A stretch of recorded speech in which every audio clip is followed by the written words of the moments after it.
কর্মী সমর্থক এবং শুভানুধ্যায়ী এবং তার সাথে অন্যান্য জাতি ধর্মের ভাইরা যে যেখান থেকে মাইকের আওয়াজ শুনতে পাচ্ছেন সকলের প্রতি আমার আন্তরিক সালাম। আসসালামু আলাইকুম ওয়া রাহমাতুল্লাহি ওয়া বারাকাতুহু। আজকে এমন একটি সময়, এমন একটি রাতে আমরা আমার কেবলা জাহান হুজুরের প্রতিষ্ঠিত সেই 22 স্পিন মিল, যাকে বিশ্ব জাকের মঞ্জিল বলা হয়, আজকে সেই পবিত্র বিশ্ব জাকের মঞ্জিলে আমরা উপস্থিত হয়েছি। আজ এমন একটি রাত, যে রাত লক্ষ কোটি কোটি জাকেরানদের হৃদয়কে চূর্ণ বিচূর্ণ করে দিয়ে আমরা যখন ঘুমের ঘরে ছিলাম, আমরা জানতাম না, আমরা বুঝতাম না, আমরা কখনো সেটা কল্পনাও করি নাই। সেই 2001 সালের 1 মে আজকের এই রাতে আমাদেরকে পাগল পাড়া বানাইয়া আমার কেবলা জাহান হুজুর আপন মাসুকের সাথে তিনি মহামিলন ঘটাইবেন।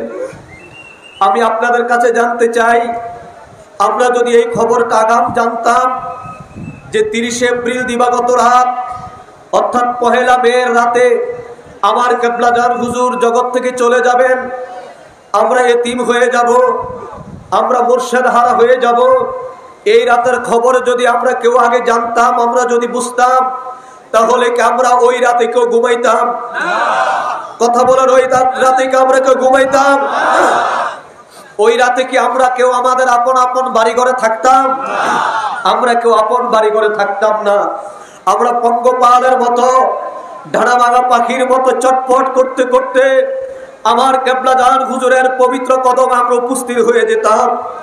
আর আল্লাহ পাকের দরবারে, আল্লাহ পাকের কুদরতি কদমে আমরা সিজদায় পড়ে বলতাম, হে পরওয়ারদিগার, আমার বাবার লক্ষ লক্ষ মুরিদ আমরা, আমাদেরকে তুমি আজকের এই রাতে নিয়ে যাও, আমাদের পরিবার পরিজন তুমি নিয়ে যাও, তারপর আমার কেবলা জাহান হুজুরের হায়াতকে তুমি দারাজ করে দাও।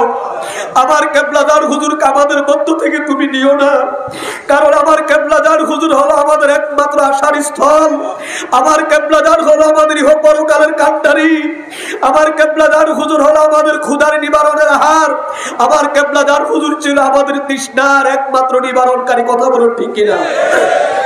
এইভাবে আমরা আল্লাহ পাকের দরবারে আমরা কেঁদে কেঁদে আল্লাহ পাকের দরবার থেকে আমার কেবলা জাহান হুজুরকে আমরা চেয়ে আনতাম।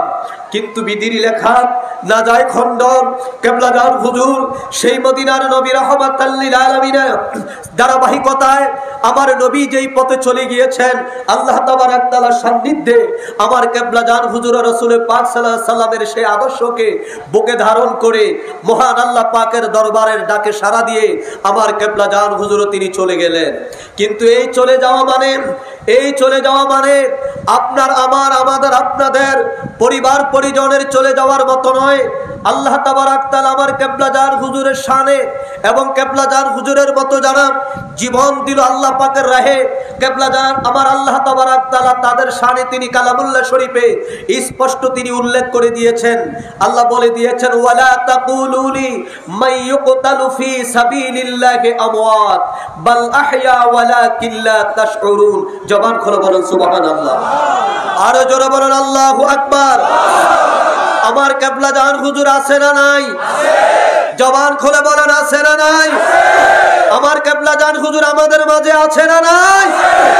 যদি আমরা শরীয়তের পর্দা থাকার কারণে দেখি না, কিন্তু আমার আল্লাহ তাবারক তাআলার এই পবিত্র বাণী থেকে কালামুল্লাহ শরীফের এই আয়াতে কারিমা থেকে প্রমাণ হয়, আল্লাহ পাক বলে দিয়েছেন, আমি আল্লাহর রাস্তায় যারা জীবন দেয়, আমি আল্লাহর রাস্তায় যারা ইন্তেকাল করে, আমি আল্লাহর রাস্তায় যারা তাদের জীবনকে উৎসর্গ করে দেয়, তোমরা তাদেরকে মৃত্যু বলিও না, তোমরা তাদেরকে মরে গেছে এই কথা বলো না। আল্লাহ তাহলে আমরা কি বলবো? আমরা যে তাদেরকে কাফন পরিয়েছি, আমরা যে তাদের জানাজা করেছি, আমরা যে তাদেরকে আমরা দাফন দিয়েছি, আমরা যে তাদের কবর জিয়ারত করি, আমরা যে তাদের মাজার জিয়ারত করি, তাহলে ওই সকল ব্যক্তিদেরকে আমরা কি বলবো? আল্লাহ পাক বলে, বাল আহইয়া ওয়ালাকিন লা তাশউরুন। আল্লাহ বলে তারা হলো জীবিত, তোমরা তাহা উপলব্ধি করতে পারো না। যার কারণে আমার কেবলা জান হুজুর আমাদেরকে বলে দিয়েছেন, হুজুর পাক বলতেন, বাবা জাগ্রত প্রাণ যার, মরে না সেজন, দৈহিক মরণ তার নহের মরণ, শত শত মুর্দাদের মাটির উপরে তার চেয়ে অধিক ভালো যদিও কবরে। কথা বলেন ঠিক কিনা? এই বাংলাদেশের লক্ষ কোটি কোটি মানুষ এই বাংলাদেশের মাটির নিচে দাপন হয়ে থাকতে পারে, মরে যেতে পারে, তাদের কবর হয়ে যেতে পারে, কিন্তু আমার কেবলা জান হুজুর জাগ্রত প্রাণ, আমার কেবলা জান হুজুর আল্লাহ এবং আল্লাহ রাসূলকে খুশি করেছেন। কথা বলুন ঠিক কিনা? কেমন খুশি তিনি করেছেন? কেবলা জান হুজুর জীবনের শেষ বেলায়, শেষ প্রারম্ভে এসে কেবলা জান হুজুর বললেন, বাবা আমার চলে যাওয়ার সময় হয়েছে। আমি 1354 বাংলায় আমি আপনার দাদা পীর খাজা এনায়েতপুরী কুদ্দুস সিরুল আজিজ সাহেবের মহাহুকুম মাথায় নিয়ে আমি আত্মশিয়দপাড়া গ্রামে আমি এসেছিলাম। সেদিন আমি রিক্ত হস্তে ছিলাম, আমি কোনো টাকা করি নিয়ে আমি আসি নাই। আজকেও আমি যখন বিদায় হয়ে যাব, আমি রিক্ত হস্তে আমি আমার পরওয়ারদিগারের কাছে যেতে চাই। সুবহানাল্লাহ বলেন। এই কথা বলে কেবলা জান হুজুরের সারা জীবনের সমুদয় যত সম্পদ কেবলা জান হুজুর অর্জন করেছে, আমার কেবলা জান হুজুর যা কিছু তিনি সম্পদ এই পৃথিবীতে তিনি জোগাড় করেছিলেন, সমুদয় সম্পদগুলো কেবলা জান হুজুর জাকের ট্রাস্ট করে কেবলা জান হুজুর সমুদয় সম্পদগুলো জাকের ট্রাস্টে তিনি দিলেন। কথা বলুন ঠিক কিনা? অথচ আমার কেবলা জান হুজুর কেমন ছিলেন? আমার কেবলা জান হুজুর এমন মহা কামেল ছিলেন, আমার কেবলা জান হুজুরের আমানত যার কাছে থাকে ওই ব্যক্তির যদি মৃত্যুও হয়ে যায়, আমার কেবলা জান হুজুরের আমানত ফিরে দেওয়ার জন্য আমার আল্লাহ পাক তাকে জীবিত করে দেয়। আল্লাহু আকবার বলেন। আজকে এমন এক মহাকামেল, এমন এক দরদি বান্ধবের মহাপবিত্র বিশ্ব ফাতিহা শরীফ আমরা এখানে উপস্থিত হয়েছি। যদিও আজকে দেশের তাপমাত্রা ছিল 46 ডিগ্রি সেলসিয়াস। কথা বলুন ঠিক কিনা? কিন্তু আমি আপনাদের কাছে জানতে চাই, আজকে আমরা এই পবিত্র বিশ্ব জাকের মঞ্জিলে হিজবুল্লাহর ইমামের কদমে আমরা যারা এখানে সারাদিন আমরা অবস্থান করেছি, আমাদের কাছে কি এমনটা অনুভব হয়েছে? কথা বলেন, এমন কি অনুভব হয়েছে? এমন অনুভব হয় নাই। আমাদের কাছে মনে হয়েছে স্বাভাবিক চৈত্র মাস বা বৈশাখ মাসের কাঁঠাল পাকার, আম পাকার যে রোদ, সেই রোদের মতো আমাদের কাছে অনুভব হয়েছে। মাঝে মাঝে শীতল হাওয়া, মাঝে মাঝে ঠান্ডা হাওয়া আমাদের গায়ে এসে লেগেছে। কথা বলেন ঠিক কিনা? শতায় স্বর্গের হাওয়া বয়, মুর্শিদেরই কদম হয় বক, তেরি কাবাগর। শতায় স্বর্গের হাওয়া বয়, আমার দয়াল বাবার কদম হয় বক, তেরি কাবাগর। আল্লাহু আকবার বলেন। কেবলা জান হুজুর পাকের একজন মুরিদ এখন যে বিশ্ব জাকের মঞ্জিল, বিশাল অট্টলিকার, সেই বিশ্ব জাকের মঞ্জিল না। তখন বিশ্ব জাকের মঞ্জিল ছিল না, তখন ছিল জাকের ক্যাম্প। কি ছিল? জবান খুলে বলতে হবে, কি ছিল? জাকের ক্যাম্প ছিল।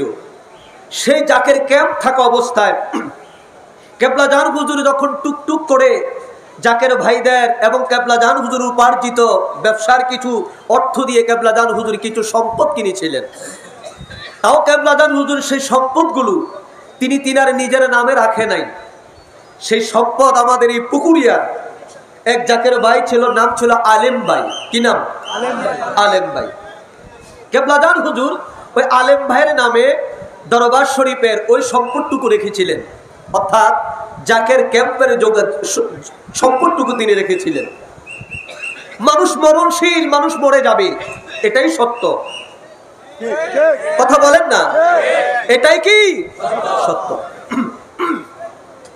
হঠাৎ করে একদিন আলেম ভাইয়ের বাড়ি থেকে ওনার পরিবারের লোকেরা এসে হুজুর পাকের কাছে কাঁদতেছেন। হুজুর পাক বলছে, আপনারা কাঁদেন কেন? আলেম ভাইয়ের পরিবারের যারা, তারা বলল, হুজুর পাক আলেম তো মারা গিয়েছেন। আলেম ভাইয়ের ছেলেরা বলছেন যে হুজুর পাক আব্বাজান মারা গিয়েছেন। হুজুর পাক বলল, আলেম মারা গিয়েছে। লোকেরা বলল, হুজুর পাক হ্যাঁ, আমরা আলেমের লাশ নিয়ে এসেছি দরবারে, আপনি হুকুম করলে আমরা জানাজা দিয়ে তাকে দাফন করব। হুজুর পাক বলে, বাবা আলেম তো এইভাবে চলে যেতে পারে না। আল্লাহু আকবার বলেন। আলেম তো এইভাবে চলে যেতে পারে না। এই কথা বলে কেবলা জান হুজুর ভিতর বাড়িতে চলে গেলেন। এইদিকে দুপুর বিকাল সন্ধ্যা একদিন হয়ে গেছে, কেবলা জান হুজুর হুজরা শরীফ থেকে ভিতর বাড়ি থেকে বের হয় না। দ্বিতীয় দিন অতিবাহিত হলো, কেবলা জান হুজুর হুজরা মুবারক থেকে তিনি বের হয় না। তৃতীয় দিন অতিবাহিত হয়ে যায়, কেবলা জান হুজুর তাও হুজরা মুবারক থেকে বের হয় না। আমার এই আলোচনা শুনলে হয়তো অনেক ওলি আল্লাহর দুশমনেরা এটাকে তারা শিরক বেদাত হারাম নাজায়েজ বলে তারা ফতোয়া দিবে। আমি ওই সমস্ত ভাইদের গাতার্থে আমি তাদেরকে বলতে চাই, আল্লাহ তাবারক তাআলার মহাপুরুষ যারা, আল্লাহ পাকের মহাবন্ধু যারা, আল্লাহ পাকের ইন্নী জাইলু ফিল আরদে খলিফা, আল্লাহর প্রতিনিধি যারা, আল্লাহ তাবারক তাআলা তার প্রতিনিধিদের কেমন কিছু সুপ্রিম পাওয়ার দিয়েছে, এমন কিছু ক্ষমতা আল্লাহ তাবারক তাআলা তাদেরকে দিয়েছে। তারা যখন মৃত্যু মানুষের কবরের কাছে যায় ওই ব্যক্তির নাম ধরে ডাক দেয়, 100 বছরের মৃত্যু মানুষ জীবিত হইয়া আল্লাহর প্রতিনিধিদেরকে সালাম করে। কথা বলেন ঠিক কিনা? আরো জোরে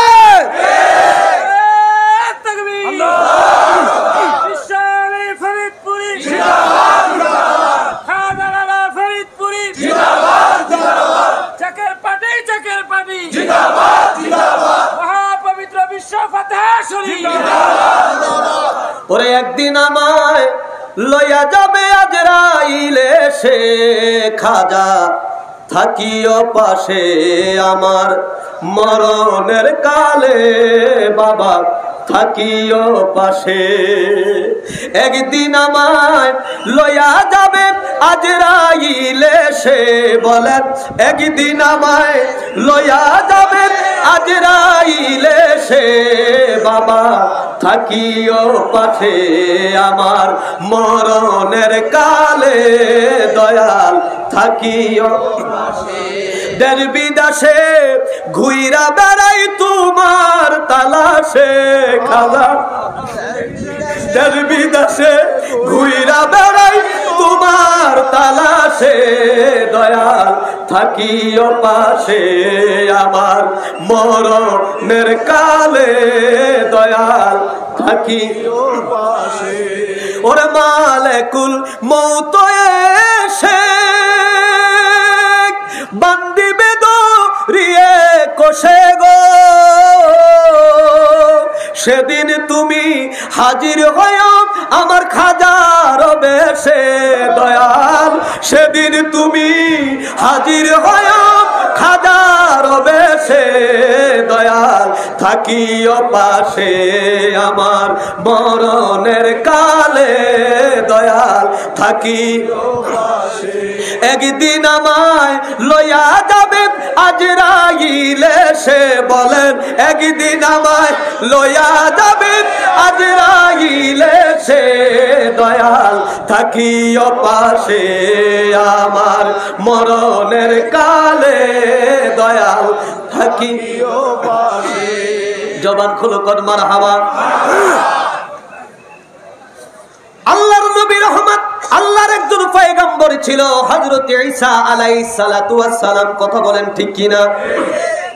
আল্লাহ পাক হযরত ঈসাকে এমন এক পাওয়ার দান করলেন, এমন এক ক্ষমতা তিনি দান করলেন, 100 বছর নয় 1000 বছরের পূর্বের মরা মানুষের কবরের কাছে যে যদি তারা ডাক দিতেন, তিনি বলতেন, ও আল্লাহর বান্দা কুম বিইজনিল্লাহ, আল্লাহর নামে তুমি জিন্দা হয়ে যাও। যেমন হযরত ঈসা আলাইহিস সালাতু ওয়াস সালাম হযরত নূহ আলাইহিস সালাতু ওয়াস সালামের এক পুত্রের কবরের কাছে এসে তিনি বললেন, ও আল্লাহর বান্দা তুমি আল্লাহর নামে জিন্দা হয়ে যাও। যে মানুষটা ইন্তেকাল করেছে একদিন না, দুদিন না, 1 বছর না, 2 বছর না, 100 নয়, 200 নয়, প্রায় প্রিয় ভাইয়ের আমার 1000 বছর আগে যিনি ইন্তেকাল করলেন, ওই মৃত্যু মানুষ ভাইয়ের আমার কবর থেকে উঠে আল্লাহর পয়গম্বর হযরত ঈসা আলাইহিস সালাতু ওয়াস সালামকে সালাম দিলেন। জবান খুলে বলেন মারহাবা। আল্লাহু আকবার বলেন। এর মানে মৃত্যুকে জিন্দা করা এটা নবীদের মুজিজার অন্যতম একটি মুজিজা। কথা বলেন ঠিক কিনা? নবীদের মুজিজার অন্যতম। আমার নবীজি খায়বার, আমার নবীজি ফরিখার যুদ্ধে মাটি কাটতেছেন।